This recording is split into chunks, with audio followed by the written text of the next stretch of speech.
The Hebrew Commonwealth, a type of the American. It's from the book The American Republic and Human Liberty, Foreshadowed in Scripture by Phillips George Searle. And then chapter 2. The sacred scriptures abound in types. The historical types or symbols of the Old Testament are found diffused over the whole period which extends from the creation of the world to the time when vision and prophecy were sealed.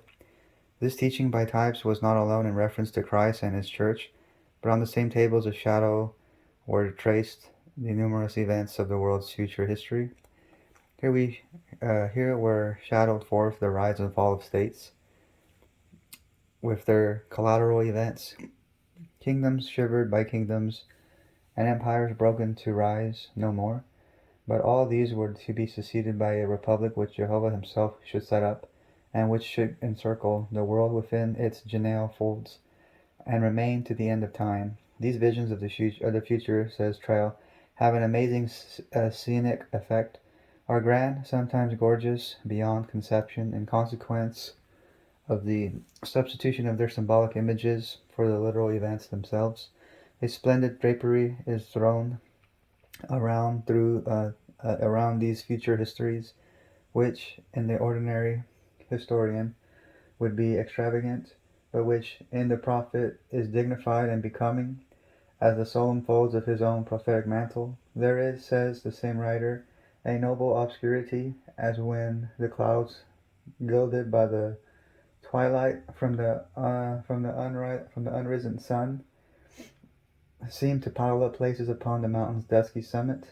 Anyone may convince himself of this by turning to the pages of Ezekiel, Daniel, or John. A prediction which should present itself in bare literalities would want those spectral proportions which only dimness can give to it, as we see it move on to distinct verges of distant centuries. Whatever the rapt eye of the seer might itself descry, it could fling back for other eyes only mantled glances, and it is the working out of the symbolism necessary for this obscuration which so amazingly exhibits the literary excellence of these prophetic compositions. The artistic effects and the working of light and shade is similar to the finest efforts of Rembrandt. The visual range of prophecy was not confined within our terrene horizon, for to her eye was given to pierce the world unseen. Now it will at once appear that in this description of the invisible world, the prophet could only describe by means of symbols. His pictures of a condition of existence of which we have no experience, if worked in colors borrowed from the earth, can be no other than symbolic representation. The material parts of his descriptions are not to be taken in their literal, but in their suggestive sense. Does he represent heaven as a city whose walls are of precious stones? This is simply a symbol of its magnificence. Are its inhabitants figured in white raiment, which glistens in unclouded light? This is merely a symbol of their purity. The entire scenic representation is but one grand piece of symbolism, for clearly on no other principle could the unseen world and the future state be described if the descriptions are to be at all pictorial. But this once admitted, what an ample scope was given the prophet to work out the magnificent imagery of the heavenly world. All that is beautiful and bright, all that is grand and gorgeous, the magnificence of architecture, the minstrelsy of music, the wealth of Eastern minds, the insignia of Eastern royalty, the rich vestments of Eastern costume, all could be collected into the prophet's representations. He could dip his pen into the glories of the first paradise, could borrow beauty from the landscapes of Palestine, and magnificence from its palaces, could gather into his pictures the sacred grandeurs which gleamed from the temple and enrich them with the loveliest lunes from Mount Zion, the quote-unquote perfection of beauty, or working out his symbolism by means of contrast, he could figure a paradise where no serpent lurks to deceive, a sun world where no sea lashes itself into storms, an orb of light where no night alternates with day. In short, so what the prophet had to describe is that, quote, which eye have not seen, no ear heard, neither have entered into the heart of man to conceive, end quote. Yet working out his descriptions on the principle of symbolism, where in any language will we find a grandeur of apocalyptic imagery to compare with that which the banished seer of Patmos has enriched the sacred literature. The bare description of the types which were ritualistic has made the Pentateuch read like a finely illustrated work. It is profusely and most graphically pictorial. The pen of the sacred lawgiver becomes also the pencil of the sacred artist. The entire ritualism under which are veiled so many spiritual meanings in the grand picture representation of heavenly truth. It is said to be a difficult thing to write suitable book for children, particularly so as to give to abstract truths in that concrete form which will fix them on the infantile mind. Now here for the church in its infancy, a body of divinity had to be written, a theological primer, which should contain in substance the same profound revelations of the mind of God, which were to be given in the fullness of the times. How admirably suited for this purpose was the symbolistic manual which Moses prepared. If we look into the volume of nature, we shall discover there is a vast typical system. The leaves which fall in your path in autumn time all have their lessons of truth written in types. A leaf without a leaf stalk implies a trunk naturally branched from the ground, and a leaf with a leaf stalk is the type of a tree which has naturally a bare stalk. The distribution of the leaf veins typifies the distribution of the branches of the tree. The angles of the lateral veins of the leaf symbolize the angles of the branches of the trunk. In the system of types like that of the scriptures, the earlier is a root of the prefiguration of the latter. The seed contains what is to become the full-grown plant. The embryo has within it what is to expand into the full-grown animal. In the early geological ages, we find rudimentary forms with capacities and even organs which become developed only in the more finished forms of the latter vegetable and animal life. As the natural has its epochs of creation at which the typical form makes a move in advance, approaching somewhat nearer to the archetypical idea, so has the scriptural or supernatural its epochs of revelation at which we discover a corresponding advancement in its typical representations. As the typology of nature is the older of the two systems, may not the natural foreshadow the supernatural? This certainly is the divine order, the lower typifying the higher. There is thus unfolded a twofold aspect in which we may view the scripture typology. First, we may follow out the analogy between the natural and supernatural, each presenting a typical system. The scripture types may be regarded as forming a part of a scheme of universal providence, which includes in one great method both departments, creation and redemption, the natural and the supernatural. The increasing department of truth and typology, whether of the natural or supernatural, is not half explored. There are important lessons written there which the world will yet read and understand. There is no conflict between these two systems. Having the same divine author, they harmonize. Though this harmony may not always be seen at the first glance, yet upon a more careful examination it will be found in this, as in all similar cases, that between the truths of revelation and science there is no conflict. Dr. Bushnell is one of the opinion that the deformities in nature are so many lessons written for our instruction. Thus a fruit tree covers itself with an immense profusion of blossoms that drop and do not set in fruit. In this there is a hint to man of what may come to pass in himself, an image in which he may represent himself in language, a token also and proof of that most real abortion to which he may bring his immortal nature despite the saving mercies of God. The same writer says of geology, says, quote, "How magnificent is the whole course of geology, or the geological eras, and changes taken as related to the future great catastrophe of man, and the renovating supernatural grace of his redemption. It is as if standing on some high summit, we could see the great primordial world rolling down through gulfs and fiery cataclysms, where all the living races die, thence to emerge again and again, when the Almighty calls it forth, a new creation covered with fresh populations, passing thus through a kind of geologic eternity, and so many chapters of deaths and of darting, frisking, singing life, inaugurating so many geologic mornings over the smoothed graves of previous extinct races, and precluding in this manner the strange world history of sin and redemption, wherein all the grandest issues of existence lie. This whole tossing, rending, recomposing process that we call geology symbolizes evidently, as in highest reason it should, the grand spiritual catastrophe and new creation of man, which both together comprehend the problem of mind, and so the final causes or last end of all God's work.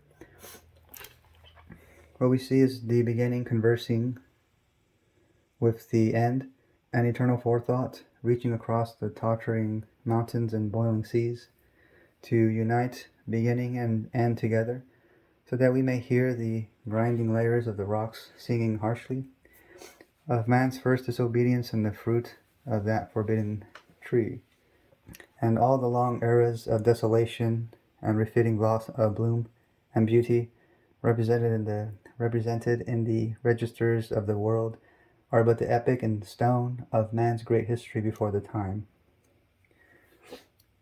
Happy shall it be for the world when, quote, "in the sunshine and the shower, and the dew drop and the flower, and the ocean rocks and rill, and the mountain vale and hill, man shall read Jehovah's will," unquote. And that day will as surely come as that those lessons of wisdom have been written by the Infinite One in the book of nature. As the whole Jewish system was typical, we claim that as the church under the old dispensation was the type of the church under the new, so the government which God established under the old dispensation was the type of the government which he should establish under the new. It is not as reasonable that the civil government of the Jews should symbolize a government which should afterward exist, as the Jewish church should symbolize the Christian church. Fairbairn, an able Scotch divine, who has done a good service for theology in his typology of the scriptures, in speaking of the types of the church, says, quote, "that in this institution which is denominated a type, there must be a resemblance of what corresponds to it under the gospel, and that it must be ordained by God, and intended by him to foreshadow the gospel antitype," end quote. Here then are the rules for determining the type. 1. Resemblance. 2. Ordained of God. 3. Ordained to be typical. As to the second and third rules, their requisites are fully met in the civil government of the Jews, which was ordained of God and was typical, being a part of a system, the whole of which was one grand array of symbolism. Quote unquote, "the main point," says Chevalier, quote, "in an inquiry into those historical types, it is to establish the fact of a preconcerted connection between the two series of events. If the first event be declared to be a type, and the second corresponds with the prediction so delivered, there can be no doubt that the correspondence was designed," end quote. On this we remark that the quote unquote first event, or government of the Jews, as we have seen, was typical. Now, if we shall find upon further examination that the quote unquote second event, or government of the United States, quote unquote corresponds with the quote unquote prediction, or in the language of the first rule of Fairbairn, if there is quote unquote resemblance, then there will be quote unquote no doubt left that the correspondence was designed. Or in other words, there would be no doubt that the Hebrew theocracy was a prototype of the United States. Quote unquote, "there is," says Searle, Quote, in the type, the foreshadowing on a lower platform of an identical truth which hereafter is to be exhibited on a higher, end quote. Here is presented, though differently expressed, Fairbairn's law of resemblance and Chevalier's law of correspondence. Applying this rule, then, let us examine the resemblance, or analogy, between the Hebrew government and our own, and see if we shall not find the first, quote, foreshadowing on a lower platform, end quote, the second, which afterward was exhibited on a higher. 1. We find there existed among the Hebrews what we denominate, quote-unquote, state sovereignty. Each tribe had a separate government and signed military force and municipal rules. The military of the state was composed of all males over the age of 20 years, able for war. Numbers 1 and 3. These separate tribes were so many sovereign states like those of our own union. 2. Each tribe or state had its respective prince or chief. Answering the governor of a state among us, they were named the, quote, princes of the tribes of Israel, end quote. We have in the first chapter of Numbers a list of the names of the princes first appointed after the organization of the government. The duties of the governor relate mainly to military affairs. Like our governor, he was commander-in-chief of the military forces of the state. His military title was that of quote-unquote captain, and in case of war, he had to take the field in person. The armies of most of these commanders amounted to over 50,000. The military force in the state of Simon, which Prince Shlomo was in command, amounted to 59,300. Prince Elijah, governor of the state of Zebulun, had under his command 57,400. The entire military force of the nation at the time of its organization consisted of 603,550. Numbers 146. 3. These tribes were all united together under one general government, constituting them a great nation, which might have been purposely named the United States of Israel. So perfect was this compact that the general government was the only legitimate authority for purposes of general welfare, and yet these tribes, as may be seen from a careful examination into their polity and history, were not so absorbed as to lose their character as distinct states. Here we have a type of our own, quote, e pluribus unum, end quote. 4. They had a written constitution which was of divine origin. It was first adopted by a convention of elders and afterwards submitted to the whole body of the people for their ratification. It embraced a perfect code of civil law, was carefully watched over, and most sacredly regarded by the people of that great free nation. All acts of legislation were in accordance with this important instrument. This was the first written constitution the world had ever seen, and it never saw another till it looked on the Constitution of the United States. Quote, it has been our glory, end quote, says Professor Walker in his American Law, quote, to give the first example of a political organization based upon a written constitution, end quote. This is strictly true in its application to all political organizations. Since that of the ancient Hebrew, quote, we hear much said, it is true, end quote, says Walker, quote, of the English Constitution, but what is it? A mere collection of usages and precedents gathered up in the progress of some 20 centuries and subject to be modified or abrogated by the omnipotent will of Parliament. Not so with the American idea of a constitution. We understand it to be a solemn written declaration of the sovereign will of the people in their original capacity as the highest earthly power, prescribing the form and limiting the powers of the government, which they have thus voluntarily created.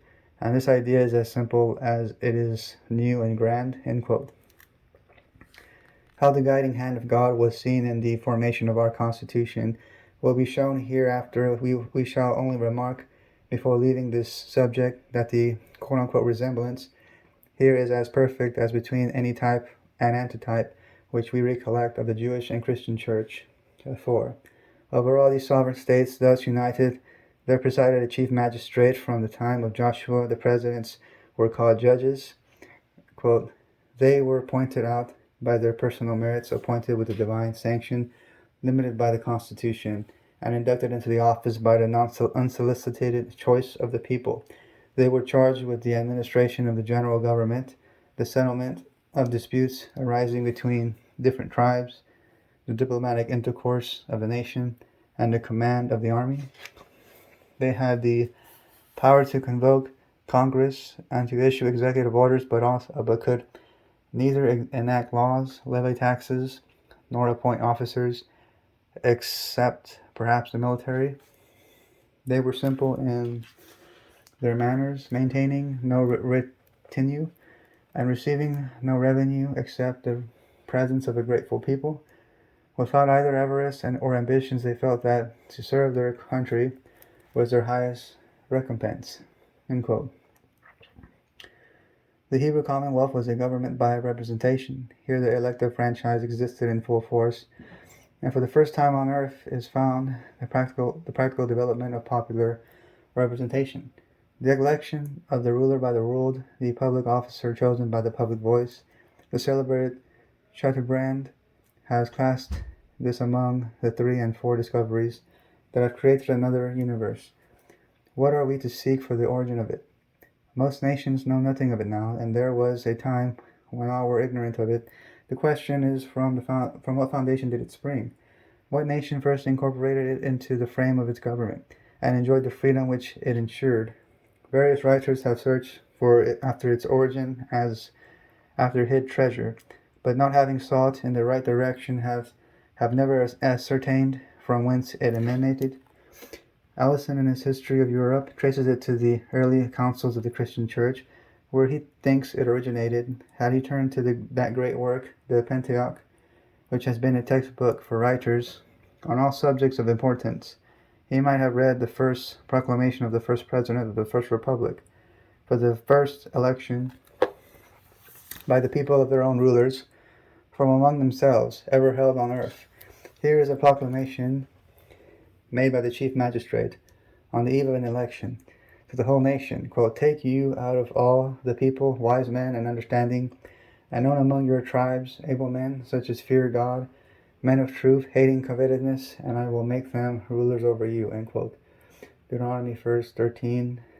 And then Mark, following the contained in the proclamation. 1. The people were to elect, quote, "take you," end quote. Says, quote, "provide," end quote. That is you elect or choose. This is 2. This election was to be from among the quote unquote people and not any privileged class. 3. These candidates were to possess certain qualifications. They must be men of wisdom, of ability, of righteousness and piety. 4. The inauguration was to be by the chief magistrate.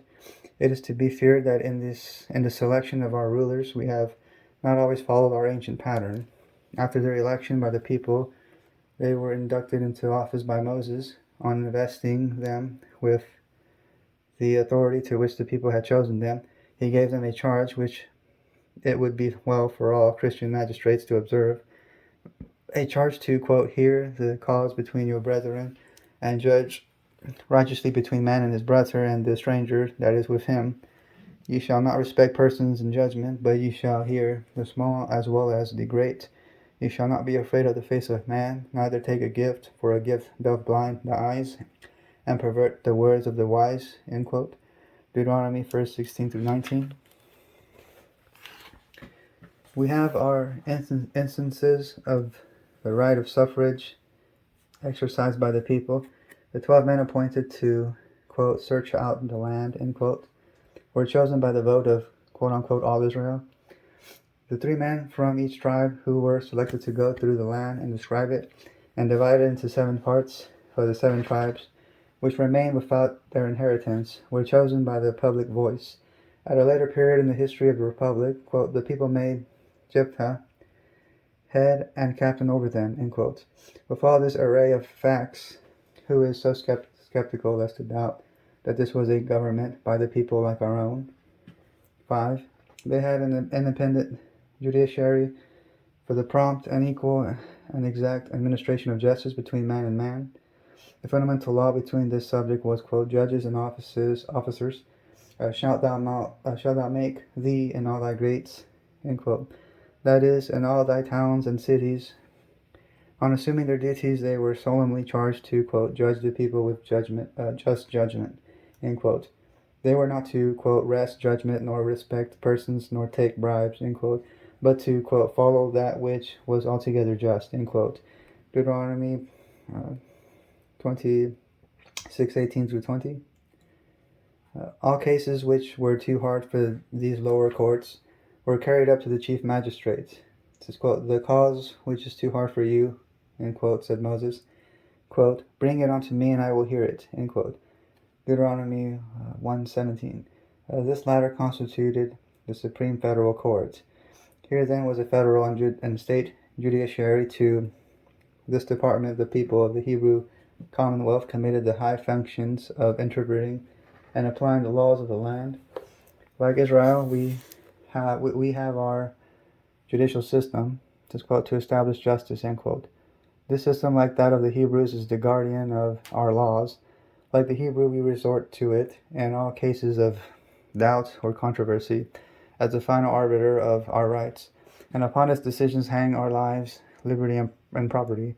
And the last chapter of Numbers is a right of property case of great importance, submitted to the Supreme Court of the Hebrews, in which the admirable judicial wisdom and far-reaching scrutiny of the court are made manifest.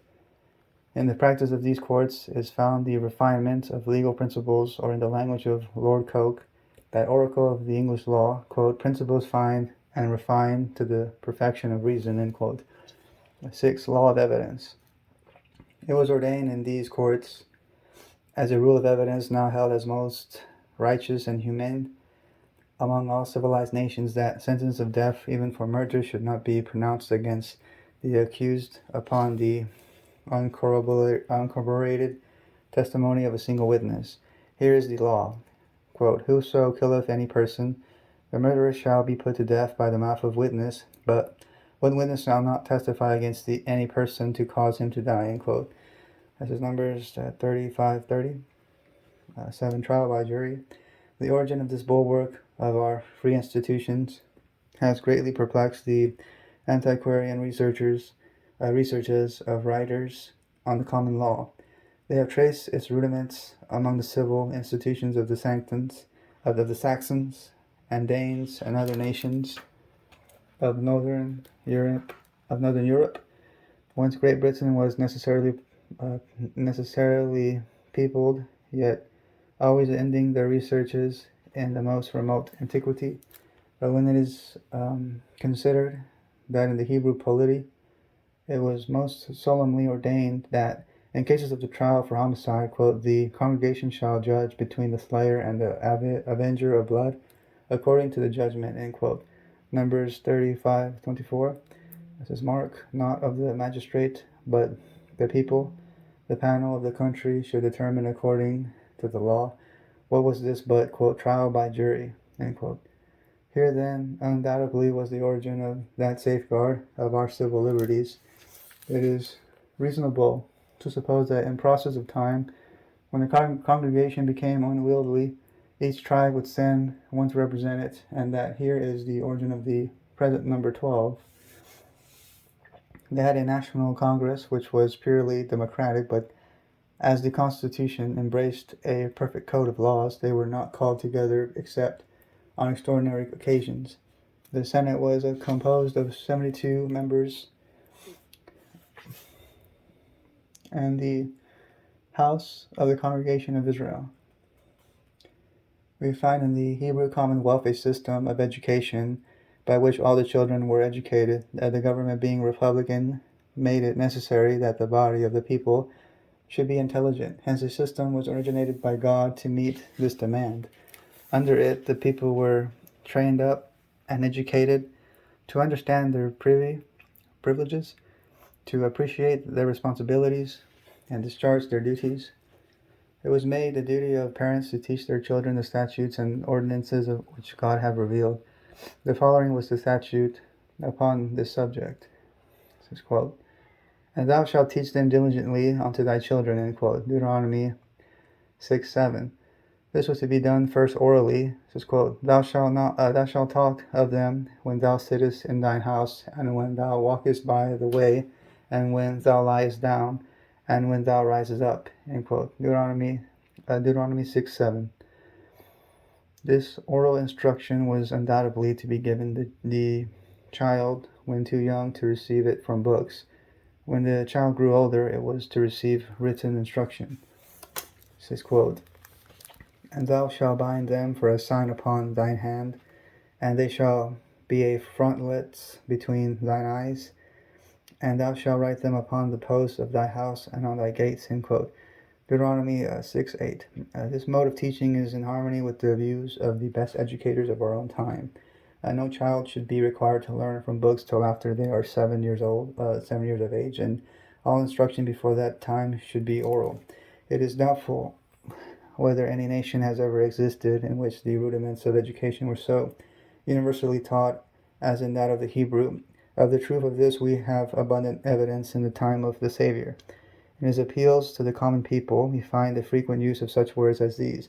Quote, have you not read what David did? End quote.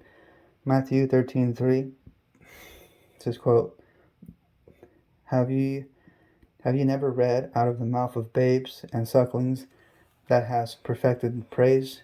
End quote. This is Matthew 21:16. Quote, have ye not read that which was spoken unto you by God, saying, end quote. Matthew 22:12, 31. I think that's what it says. These frequent references to the truths written in the Old Testament scriptures show that the common people were familiar with them. At the time of the crucifixion of Christ, the title placed upon the cross by Pilate was, quote, read by many of the Jews, end quote. John 10:19-20. Jewish writers testify that the, quote, school was to be found in every district throughout the nation, which was under the care of teachers who were honored alike for their character and their station, end quote. Josephus affirms, quote, that if anyone asked any of his countrymen about their laws, they would as readily tell them as all tell their own names, end quote. The Hebrews had their higher institutions of learning. These higher seminaries were known as the, quote, schools of the prophets, end quote. These colleges, like those of our own day in the United States, were under the care of men distinguished for their attainments, standing, and ability. Here were studied the Jewish law and other branches of learning peculiar to that age. Such was the education system of the Hebrews, a system which fitted the masses for citizenship in the Republic and produced a literature and scholarship which have not been surpassed in any age. Our own system resembles that of the Hebrews in its leading features. Our common school system, which we prize so highly, is purely American in its origin. It was among the Puritan colonies of New England, only 22 years after the Bible-freighted Mayflower anchored at Plymouth Rock, that it first looked forth upon the receding darkness of the New World. The statute upon this subject at the time referred to, 1642, is as follows, quote, none of the brethren shall suffer so much barbarianism in their families as not to teach their children and apprentices so much as to enable them perfectly to read the English tongue, end quote. Sorry, there's like fireworks outside, so probably if you hear noises. It says, in 1647, 5 years after the time of the first statute, it was ordained, quote, that in every township, after the Lord hath increased the number of householders to 50, they shall appoint one to teach all the children to read and write, and when he hath increased the number to 100, a grammar school shall be established. At this early day, 129 years before the Declaration of Independence was reorganized, the great principle that it is the duty of the state to educate all the children The system did much to prepare the colonies for independence, and like that of the Hebrew system, it is of vital importance to the perpetuity of our republican government. It says, quote, "It is the factory," quote, said an American divine. It says, quote, "in which we fit for our citizenship the youth of our country," end quote. Lord Macaulay in 1847, and plea on the subject of education in the House of Commons. Thus alludes to our education system, quote, "and what do we find to be the principle of America, and all the greatest men she has produced upon this question? They pledged themselves to this principle that education was a matter of the deepest possible importance and the greatest possible interest to all nations and all communities, and that as such it was an eminent degree deserving the peculiar attention of the state," end quote.